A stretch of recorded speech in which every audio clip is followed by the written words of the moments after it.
기도 입김이 서리기까지 비전을 위해서 기도해 주십시오. 너는 내게 부르짖으라. 내가 내게 응답하겠고 내가 알지 못하는 크고 엄밀한 일을 내게 보이리라. 아멘. 5월은 무슨 달이라고 우리가 부르죠? 가정의 달. 다 아시네요. 그래서 가정의 달 첫 번째 주일은 어린이 주일이어서 제목 오늘은 기억나세요? 한창 세대로 살고 있습니까? 한물간 세대로 살지 마시고, 지난 주일은 어머니 주일이어서 제목이 타이틀이 모태 신앙이었죠. 오늘은 제목이 대가족입니다. 제가 지난주에 소논문을 좀 읽었는데 잠깐 그 서머라이즈 여러분들이 소개를 하려고 합니다. 제목 타이틀이 좀 어려운가요? 1인 가구 현황과 종교 사회적 함의. 1인 가구, 혼자 사는 가구를 말하는 거죠. 1인 가구에 관한 논문을 제가 읽었습니다. 이게 서론 부분이 조금 여러분들이 숫자들이 나오기 때문에 집중을 하셔요. 요즘 시대적으로 인구 감소, 저출산, 그 다음에 고령화 시대, 우리 교역은 조금 거리가 있는 얘기로 생각될 수도 있겠지만 이 3대 인구의 변화가 확연히 드러난 그런 시대 속에 살고 있죠. 그러면서 하나의 급격한 시대적 사회적 변화가 뭐냐면, 예전엔 전통적 가구가 미국도 뭐 어디든지 4인 가구였죠. 4인이 함께 한 가구를 이루는, 이게 전통적 가구 개념이었는데, 이게 1인 가구, 그러니까 한 사람이 한 가구를 형성하는 게 아주 급속하게 빠른 변화로 진행되고 있습니다.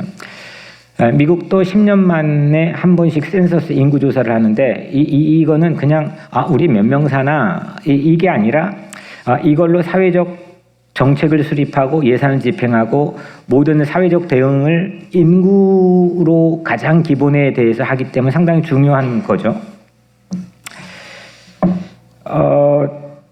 우리나라는 대가족 사회였습니다. 대가족이라고 하는 것은 가장 기본적 3대, 할아버지, 나, 자녀, 또는 핵가족이더라도 자녀가 많이 있는 그런 거를 우리는 대가족이라고 부릅니다. 그래서 과거에는 한 가정에서 6, 7, 10 보통으로 낳고 길렀기 때문에 대가족 사회라고 불렀습니다. 한국을.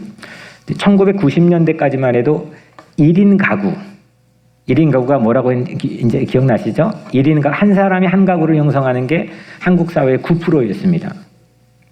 그런데 이게 급기야 2020년, 이제 최근이죠. 2020년 1인 가구가 전체 인구의 31.7%를 차지했습니다. 5배 이상 증가한 건데, 미국도 이 1인 가구의 통계치를 제가 찾아보니까 거의 대동소이합니다. 27.9%, 이게 28%. 그러니까 31%, 28%. 1인 가구가 10명이면은 10가구면 3가구는 1인 가구라는 거죠.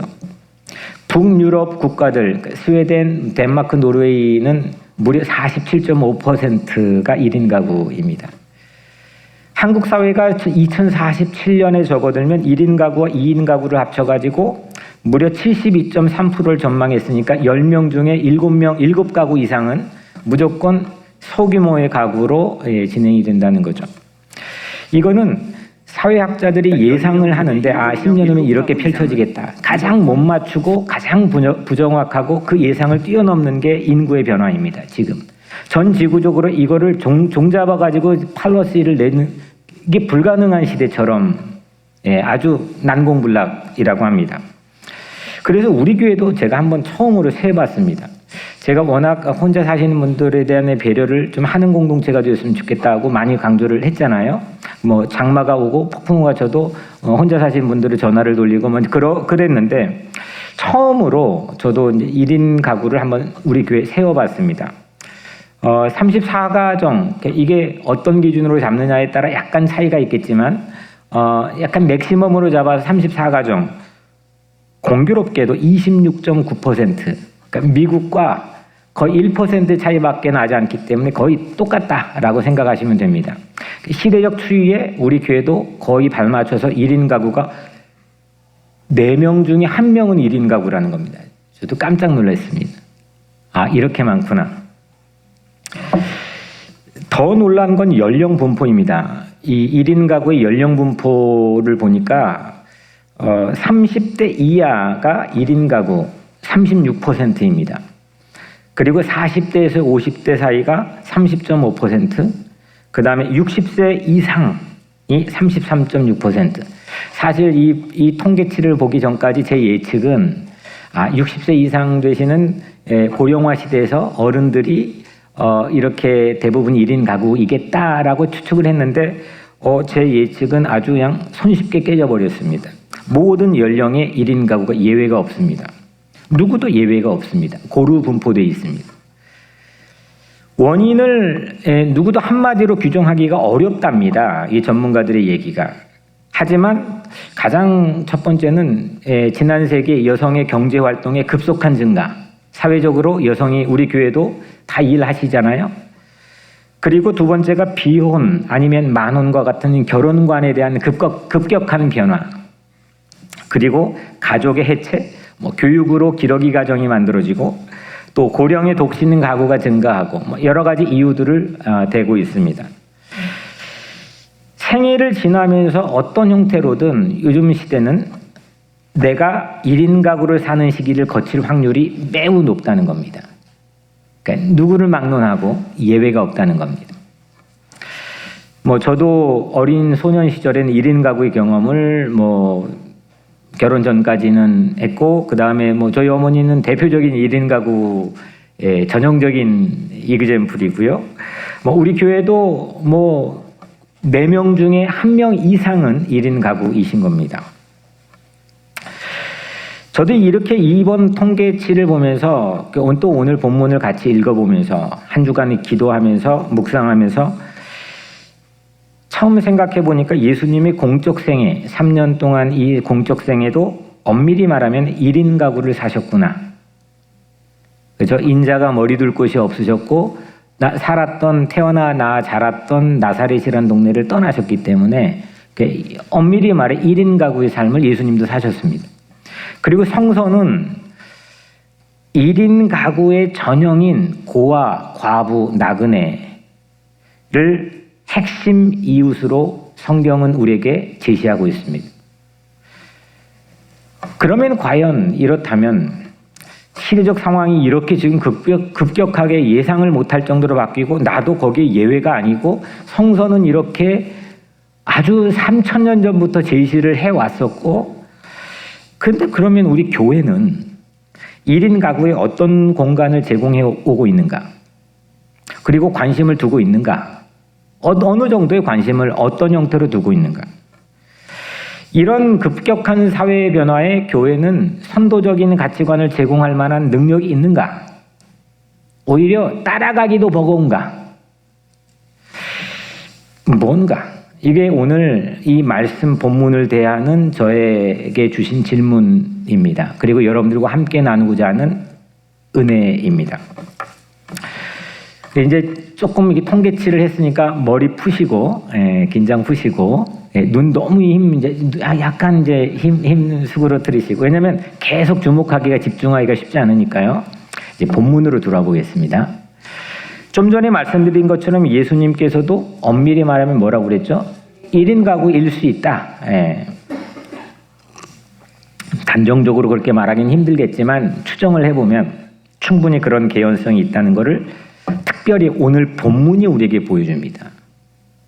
왜냐하면 떨어져 있는 가족들, 온 가족들이 예수님을 만나려고 찾아왔기 때문입니다.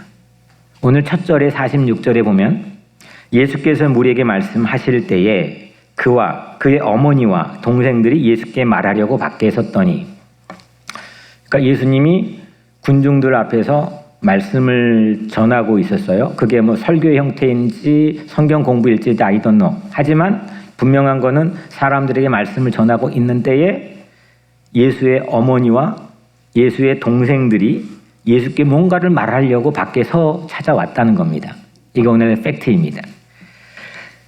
예수의 어머니의 조남은 아주 너무 유명해서 아실 텐데, 영희는 아니죠? 예. 뭐죠? 마리아죠. 예. 그러면 지금 바깥에 엄마만 온 게 아니라 동생들도 같이 찾아와 기다리고 있는데, 동생들 혹시 아세요?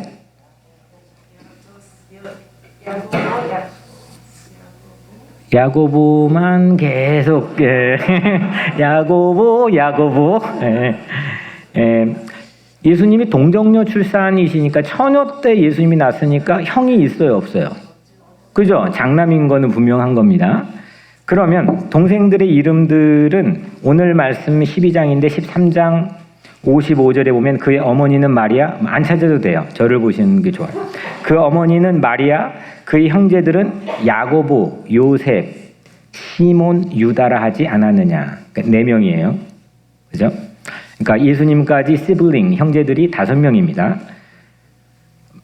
마태는, 오늘이 마태복음 우리가 읽었죠. 마태는 가족들이 예수님께 뭔가를 말하려고 찾아왔다고까지 보도했습니다. 근데 이 마가는 이를 좀 더 구체적으로 우리에게 알려줍니다. 마가복음 3장 21절에 예수의 친족들이, 영어 성경에는 his family, 그러니까 가족들인 겁니다. 예수의 친족들이 듣고 그를 붙들러 나오니 이는 그가 미쳤다 함이로라. 오 마이. 죄송해요. 사투리가 갑자기 나오네. 이 방송 나갈 사투리가 나. 이는 누구예요? 이는. 그가 누구예요? 예수님이에요. 예수님 뭐예요? 미쳤다는 거예요. 그래서 가족들이 그거 말해주려고 붙들려고 왔다는 겁니다. 그 본문 바로 직전에는 바리새인 사람들이 예수님을 보고 바알세불 귀신 들렸다고 예수님이. 그러니까 미쳤다는 겁니다. 막 공격을 해대니까 그 소식을, 그 뉴스를 가족들이 들은 겁니다. 그래서 동생들 다 대동하고 엄마가 예수님이 찾아온 거죠. 그게 붙들러 온 겁니다. 그 군중 속에 말씀을 듣고 있던 한 사람이 그 가족의 방문을, 그 예수님 엄마와 동생들이 왔다고 하는 이 소식을 예수님께 알려줬죠. 그리고 예수님이 그때부터 중요한 답을 하기 시작합니다. 48절에 말하던 사람에게 대답하여 이르시되 누가 내 어머니이며 내 동생들이냐 하시고, 누가, 당신의 엄마가 찾아왔고 동생들이 왔습니다 라고 했더니 누가, who is my mother, 누가 내 가족이냐. 아주 중요한, 2000년이 지났는데도 여전히 우리의 패부를 꿰뚫을 수 있는 시대적 질문을, 영원한 질문을, 그런 화두를 딱 하고 내뱉었습니다. 누가 내 가족이냐. 그리고 의외의 대답을 내놓습니다. 제가 이 말씀을 익숙하게 아는데도 이번에 전율이 왔습니다. 49절, 손을 내밀어 제자들을 가리켜 이르시되 나의 어머니와 나의 동생들을 보라. 누가 나의 어머니고 내 동생들인가? 라고 스스로 자문했다가 손을 쫙 뻗쳐서 내밀었어요. 그 제자들을 가리켰어요. 그리고 말씀했어요. 나의 어머니와 나의 동생들을 보라. 누가 예수님의 동생들이었나요? 아니 지금 진짜 뭐 가짜 말고, 흥분하지 마시고, 그러니까 진짜는 이미 4명 밝혀졌죠. 그 4명의 이름이 야고보, 요셉, 시몬, 유다. 근데 예수님이 손을 쫙 뻗어서 가리켰어요. 누가 내 동생들이냐? 그렇죠. 예수님의 제자들이죠. 예수님 말씀을 지금 듣고 있는 사람들이에요.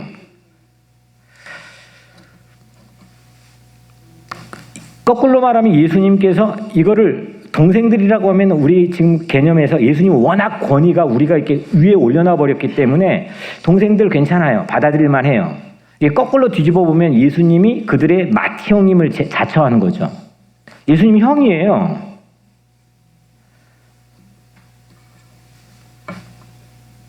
예수님은 이 말씀을 통해도 우리가 자의적으로 잘못 해석하는 경우가 육신적인 혈육을 부정했다라고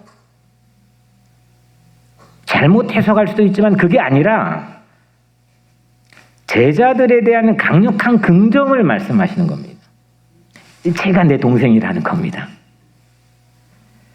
가족을 거부하려고 하는 액션이라기보다는 막 지금 사람들이 부하내동에 나를 지금 뭐 이 바알세불 귀신 들린 두목처럼 나를 취급하는데 아이 가족들까지 나한테 그래? 라고 에이 모르겠다 라고 가족을 부정하고 거절하는 액션을 한 게 아니라 가족주의를 경계하라고 하는 암시입니다.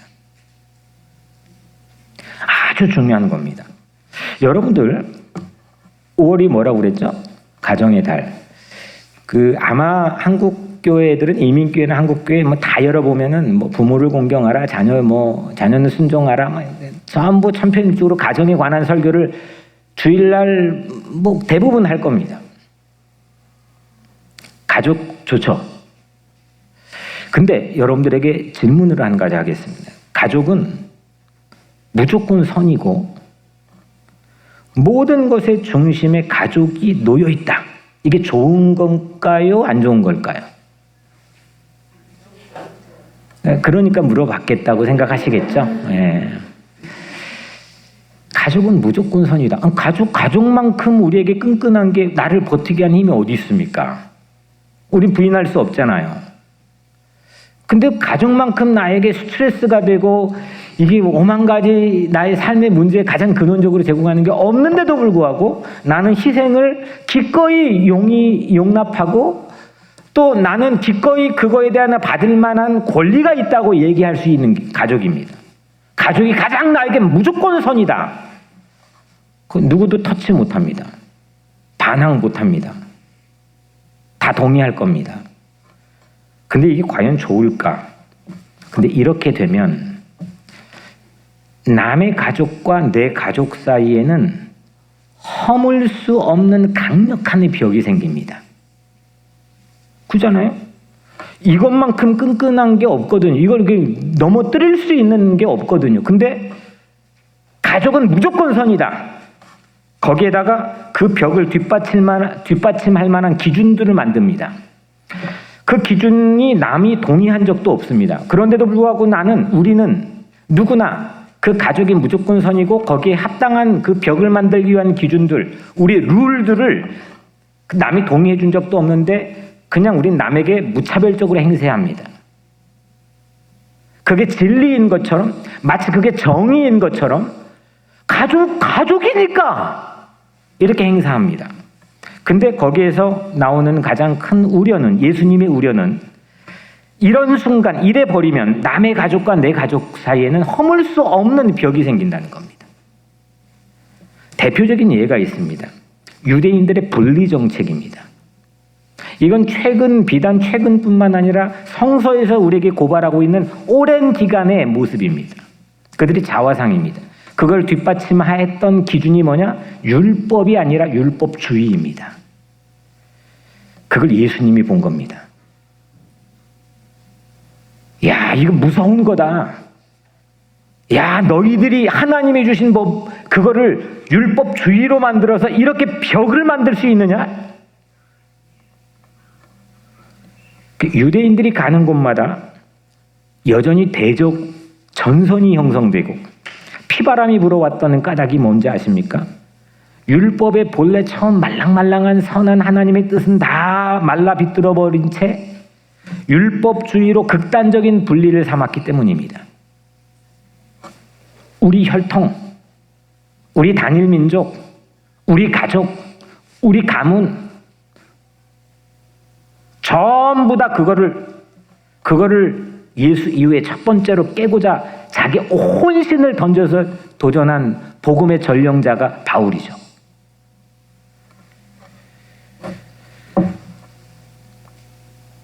가족주의에서 출발한 분리주의, 이거를 거부하는 것, 이게 오늘 예수님께 본문에서 말씀하는 겁니다. 4명의 동생들이 있어요. 찾아왔어요. 밖에 뭐 말하려고 그래요. 그 육신적 혈육 자체, 핏줄 자체를 거부하는 그 근거를 우리에게 제공하는 게 아니라, 거기만 가족이 아니라 그 가족주의에 내가 몰입하려고 이 땅에 하나님의 아들로 온 게 아니라 같이 목숨 내놓고 하나님의 뜻을 이루고자 지금 나와 곁에 함께 앉아있는 이들을 내 가족이라는 겁니다. 내 동생이라는 겁니다. 이게 예수님 말씀입니다. 여러분 말씀드린 것처럼 혈연의 힘은 가장 끈끈하고 강력하지만 예수 믿는 건 뭡니까? 예수 따르는 건 뭡니까? 예수 바라보고 예수와 동행하기를 원하는 건 뭡니까? 예수를 만들어 디퍼런시, 차이를 만들어낼 수 있는 우리의 장점은 뭡니까? 그 혈연을 넘어서서 다른 피의 힘으로 사는 것 아니겠습니까? 전부 이거 고백하고 믿고 안다고 하지만 전부 우리는 위선적입니다.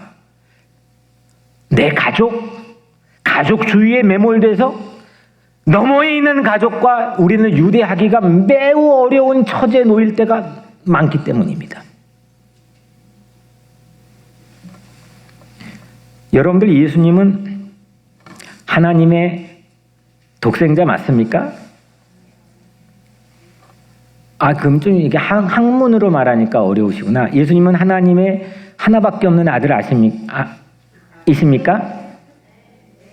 네. 그러면 여기 여러분들은 우리 최영은 집사님 하나님의 딸 맞습니까? 확실해요? 그러면은 예수님은 하나님의 아들이고 최영은 집사님 하나님의 딸이면 예수님과 최영은 집사님 관계는 뭡니까? 이민 생활을 오래 하더니 이게 촌수 따지는 게 어려워졌군요. 아니, 예수님이 하나님의 아들이고 그대가 하나님의 딸이면 예수님과 그대의 관계는 뭐냐고? 오누이지. 오빠잖아요, 오빠. 내가 잘못 들었나 보군요. 예. 남매라고 했고, 난 남편이라고 그런 줄 알아서. 그래서 남편을 그렇게 좋아하나. 네, 잘못 들었어요. 그러면, 그죠? 남매죠? 조금 더 우리식으로 하면 오빠. 그죠? 내가 예수님의 동생이라고 하면 조금 더 자연스럽지만, 예수님이 내 형이고 예수님이 오빠라고 하면 상당히 좀 우리는 약간 낯선 그런 느낌을 가질 수 있겠지만 엄밀하게 말하면 그 맞는 겁니다. 그죠? 예수님 우리 오빠고 우리 형인 거죠. 이게 믿겨지지 않는 겁니다. 도무지 믿겨지지 않는 사실을 당시에 믿고 그것 때문에 모여진 사람들을 당시에 세상 사람들이 바라볼 때는 이건 미친 겁니다. 사도행전도 그들은 미쳤다고 얘기했고 그들의 그룹을 오늘 그거를 주동하고 있는 예수를 미치게 봤습니다.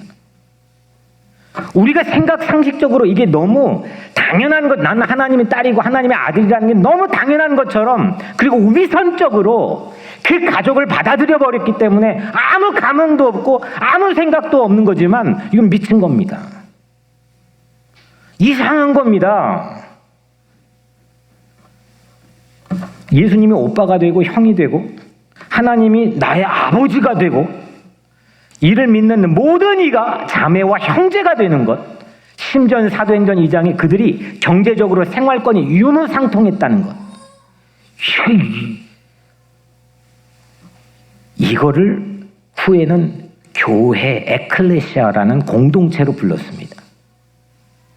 여러분들 병 고치는 것도 기적이지만 이 교회 자체가 기적인 줄로 믿습니다. 우리가 모여있는 이 교회 자체가 기적인 겁니다. 가족이 잘 되는 것도 은혜이지만 이 감당 못할 정도로 가장 큰 은혜는 교회 자체인 겁니다. 왜냐하면 하나님의 대가족이기 때문입니다. 고립되어서 그냥 태생 자체가 우리 인간 자체가 우리 모두가 다 그 26.9%에 소속된 1인 가구 아닙니까? 죽는데 누구 친구하고 같이 가는 사람이 있습니까? 내가 어려운 일이 있어 나를 위로해주고 하지만 그 순간에 같이 있는 사람이 있습니까? 일평생 우리는 고독한 존재입니다. 1인 가구입니다. 엄밀히 심리적으로 영적으로 우리가 말하면 아닌 척하고 사는 거지.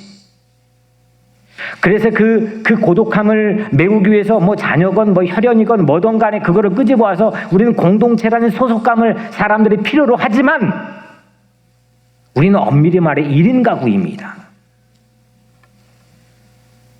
그런데 하나님께서 나를 자녀를 삼아 주셨다는 겁니다. 예수 그리스도가 우리에게 동생이라고 불러주실 개연성이 생겼다는 겁니다. 기적 아닙니까?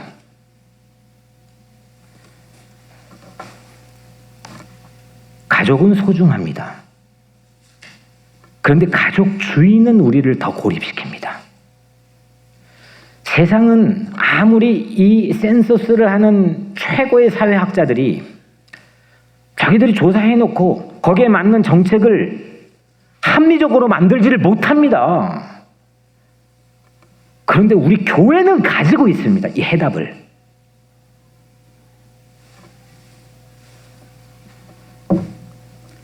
그런데 때로는 우리가 더 가족주의로, 교단주의로 우리가 스스로 고립을 만들어버리고 세상을 사방벽으로 만들어버린 그런 우를 범할 때도 있습니다.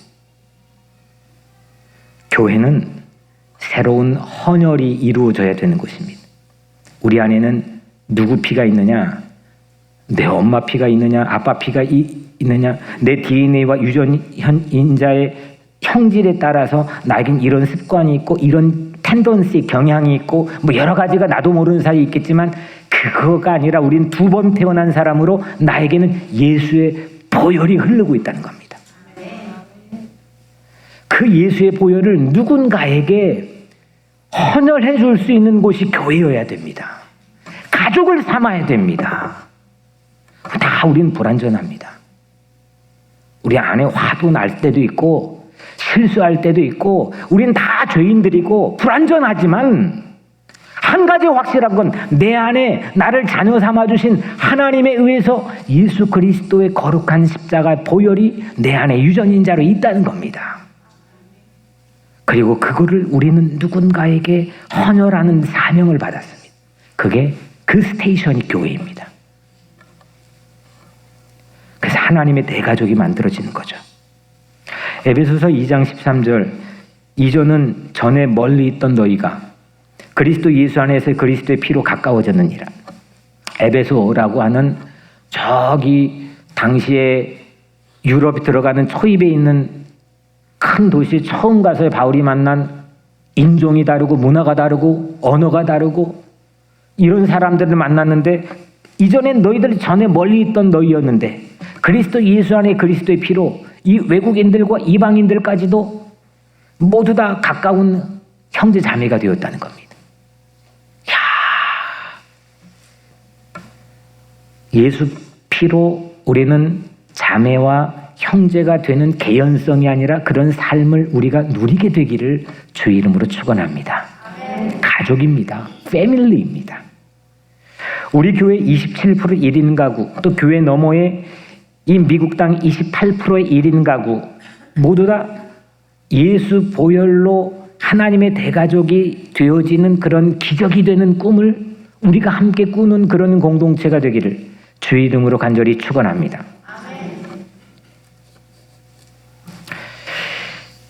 두 번째로 제가 이 교회 부임하기 전이었던 것 같습니다. 갑자기 본문을 계속 묵상하면서 샥 하고 기억이 스치게 해주셨는데 이 교회 부임하기 전 플로리다에 목회할 때 뉴욕 타임즈 한 기사를 제가 봤던 것 같습니다. 그래 이제 서치를 해봤는데 당시 뉴욕 타임즈에 기재된 기사에 당시 최고의 심리학자인 리차드라고 하는, 제가 오전에는 기억했는데 오후에는 또 이렇게 좀 시간이 까먹네. 리차드는 확실한데 그 다음에 뭐 N으로 시작되는 이름인데 여하튼 그 박사가 최고의 박사인데 이 사람이 재미난 실험을 소개했는 한 기사입니다. 그걸 읽은 적이 있는데 한번 여러분도 맞춰보세요. 그림이 세 가지가 있습니다. 하나는 소가 그려져 있고 음매하는 소, 그 다음에 꼬꼬댁하는 닭이 있고 그 다음에 그 건초가 먼저 헤이, 그러니까 마른 풀이죠. 그게 세 개가 있습니다.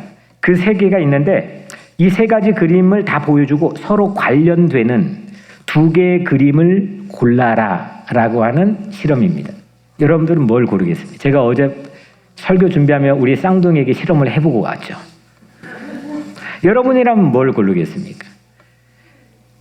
서구인들은 거의 다 희한하게도 서구인들, 웨스턴 피플들이 거의 다 닭과 소를 골랐습니다. 왜냐?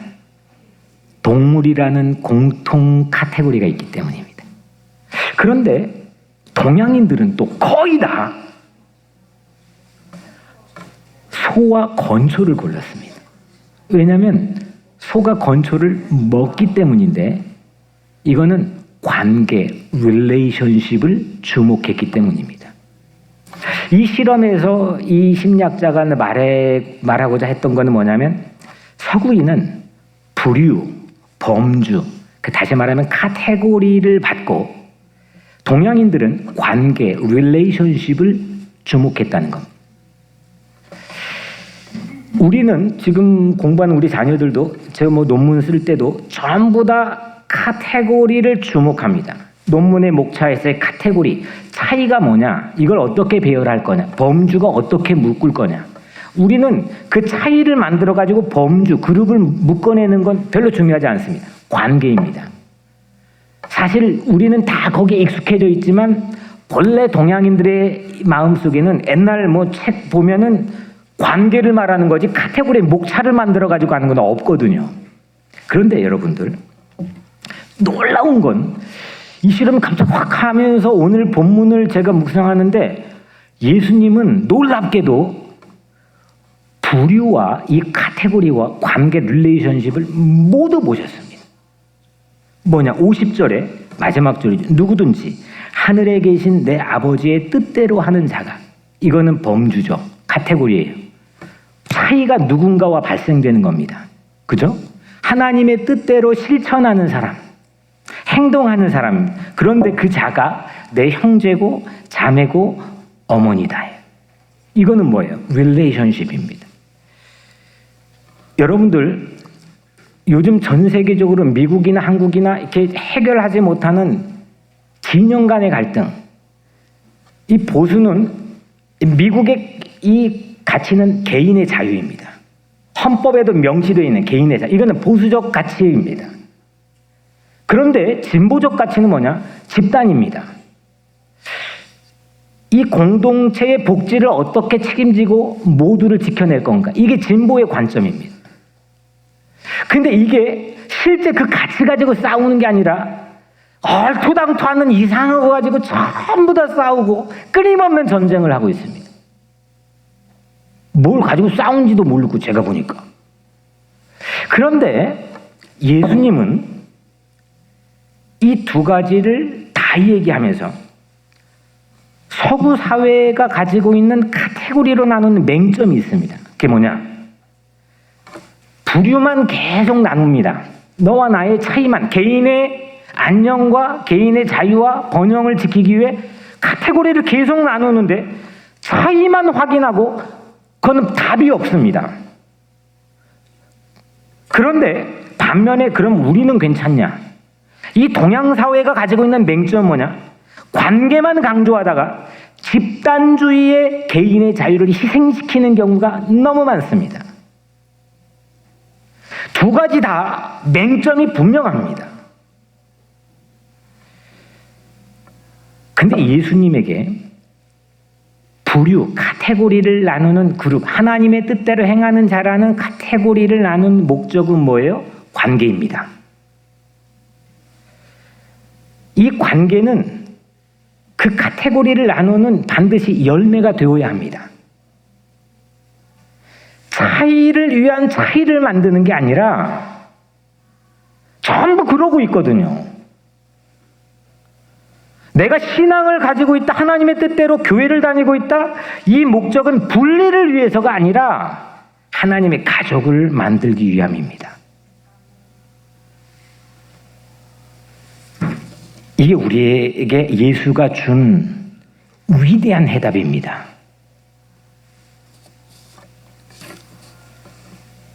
하나님의 뜻대로 행하는 자가 내 가족이다. 내 형제고 자매고 어머니다. 라고 하는 뜻은 제발 가족주의의 벽을 넘어서 네 이웃을 너의 몸처럼 사랑하라고 하신 말씀이고, 부류나 분리주의, 카테고리를 나눠 차이를 만드는 그런 벽을 뛰어넘어서 심지어는 원수까지도 사랑하라 라는 예수님의 당당한 선언입니다. 위대한 선포이고 복음입니다.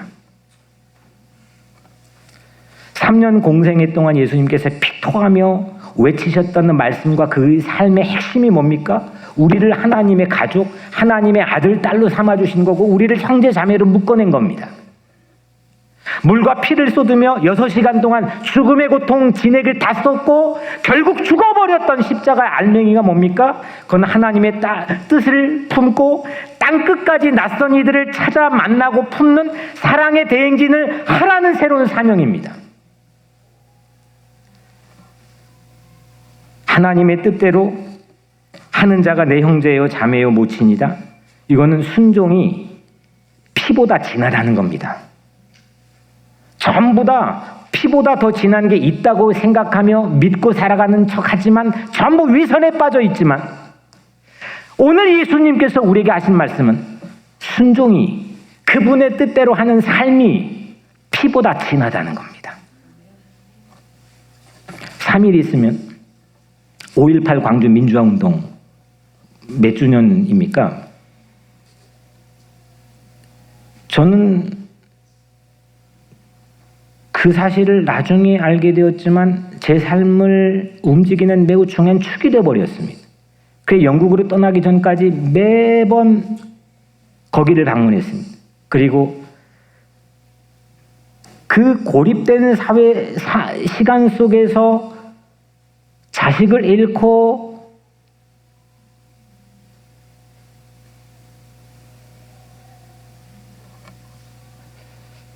그 유가족들의 삶의 자리가 저에겐 성지였습니다. 이스라엘이 제겐 성지였다는 생각이 별로 듣지 않고 거기가 제게 성지였습니다. 유가족.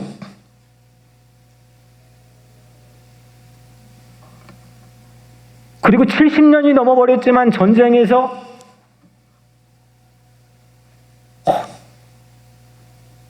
가족과 헤어져 버려 이산 가족이 되어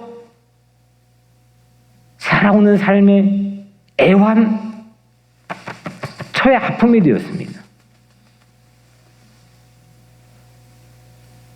사람들은 제가 그걸 얘기하고 그러면은 정치에 관심 많고 뭐 그렇다고 별로 재미없. 저는 사실 요즘엔 신문도 잘 보지 않습니다. 그런데 예수를 믿는 사람이라고 한다면 억울하게 유가족이 되고 설명이 되지 않는 그런 삶의 고단한 현실에서 이산가족이 되어버리고 내 선택이 아니라 외부적인 강요로 인해서 1인 가족이 되어버리고, 이런 사람에 대해서 교회는 어떤 공간을 제공하고 교회의 성직자들은 그들에게 어떤 관심을 내밀어야 돼요? 어떤 대응과 어떤 가치를 가지고 이 시대의 비전을 제시해야 되는 거예요? 그게 예수 믿는 사람 아니겠습니까?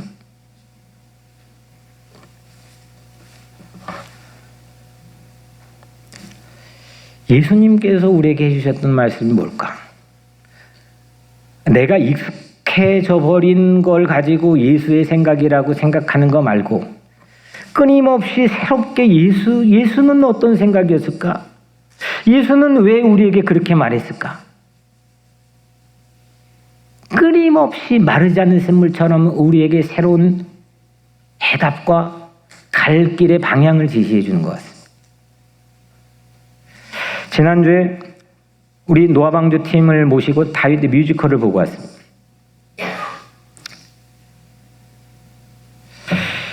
그런데 제가 77 맞게 안경을 잃어버렸어요. 그래서 지금 안경이, 그때는 선글라스를 끼고 차에서 가고 있었는데 내려 보니까 차에만 있었는데 안경이 없어졌어요. 그래서 3시간 내내 뮤지컬을 색깔만 보일 뿐 소리로 뮤지컬을 들었습니다. 답답했습니다. 그런데 평소에 주목하지 않던 다윗의 면모를 더 깊이 알 수 있는 기회를 얻었습니다. 초반부 일부의 다윗의 대사가 계속 나오는데 유독 다윗의 역할을 맡은 사람이 유독 다윗 찬양하는 사람 아닙니까? 노래를 기가 막히게 하고 대사를 하고 그러는데 계속 반복적으로 with me, with me, with me, with us, with you. 반면에 같이 등장인물로 곁에 나오는 사울 왕은 다윗을 질시하여서 다윗을 막 죽이려고 막 창을 던지고 바라가는 그 장면 계속 나오는데 거기에 사울 왕은 공교롭게도 It's gone, all is gone. 다윗은 하나님이 나와 함께 하시는 것, with me, 나와 함께 하시는 것을 수없이 고백하고 찬양했지만 결국 또한 아둘람 굴에서는 환난당하고 빚지고 원통당한 400명이 쫙 하고 다윗 주변으로 함께 with 모여들었지만 반면에 사울왕은 it's gone, 권력이 있고 사람이 늘 가득하고 자기 명령에 전부 움직이는데도 it's gone, all is gone, 모두 사라져버리고 모두 떠나고 나 혼자야. 우리는 어느 쪽의 인생입니까? 다윗은 with me life입니다. 제가 집에 와가지고 그날 저녁에 시편을 1편부터 150편까지 쭉 읽어봤습니다. 동그라미를 치면 처음 발견했습니다. 이렇게 with me, with you, with us. 그는 늘 하나님이 나와 함께 하시는 사자가 맹수가 나타나는 그런 엄혹한 상황에서도 목자 되시는 하나님이 나와 함께 하시는 것, 산성 되시고 방패가 되시는 하나님이 나와 함께 하시는 것, 그 하나님의 뜻이 나와 함께 하시고 그 하나님의 뜻을 향하여 목숨을 던진 자들이 나와 함께 하고 그 with me를 계속 끊임없이 고백하고 바라고 희망했고 꿈꿨고 찬양했습니다. 여러분들은 무엇을 꿈꾸고 있습니까? It's gone, all is gone. 다 사람은 나 혼자뿐이야. 그런 한탄 속에 살고 있습니까? 아니면 with me, with me.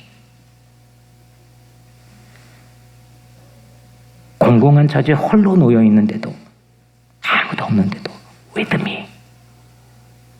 나의 선한 목자 되시는 하나님, with me.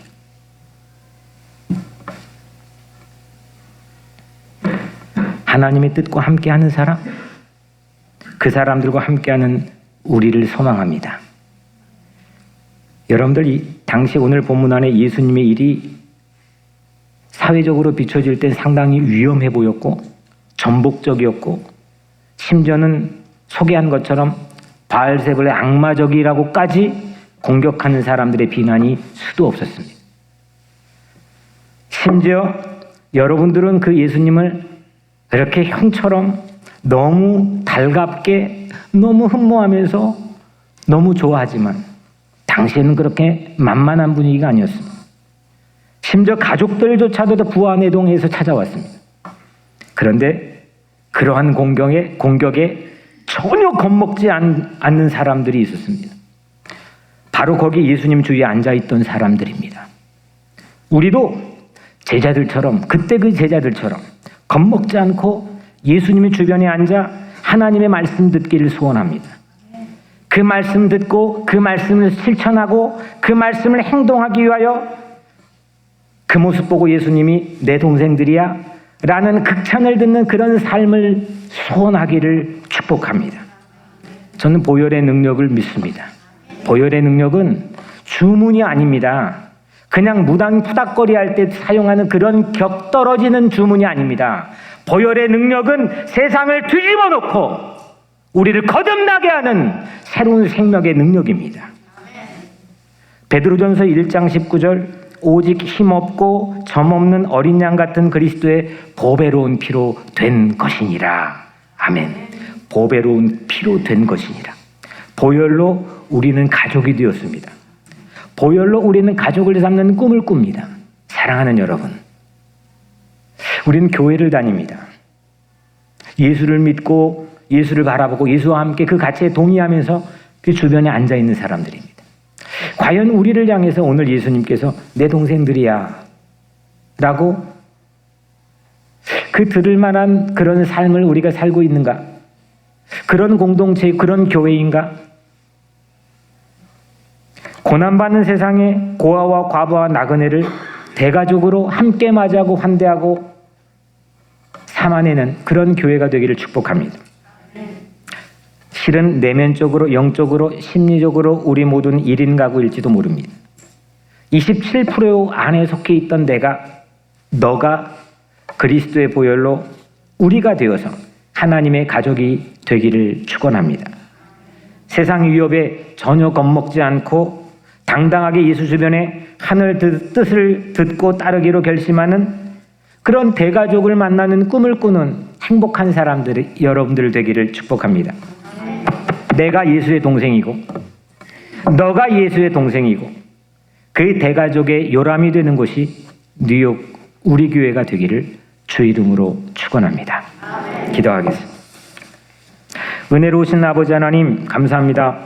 순종이 피보다 진하다는 이 고귀한 성서의 진리를 우리 가슴에 새기게 도와주시고 이 땅에 가족을 잃어버리고 이 땅에 홀로 외롭게 살아가고 이 땅에 주의 복음을 누리지 못하고 이 땅에 고립되어 살아가는 모든 이들을 향해 이 교회는 새로운 모태가 되게 도와주시고 이 교회가 새로운 요람이 되게 도와주셔서 하나님의 대가족을 이루는 그런 꿈과 그 진리에 대한 당당함과 담대함을 가지고 승리하는 우리 모두가 되게 하여 주옵소서.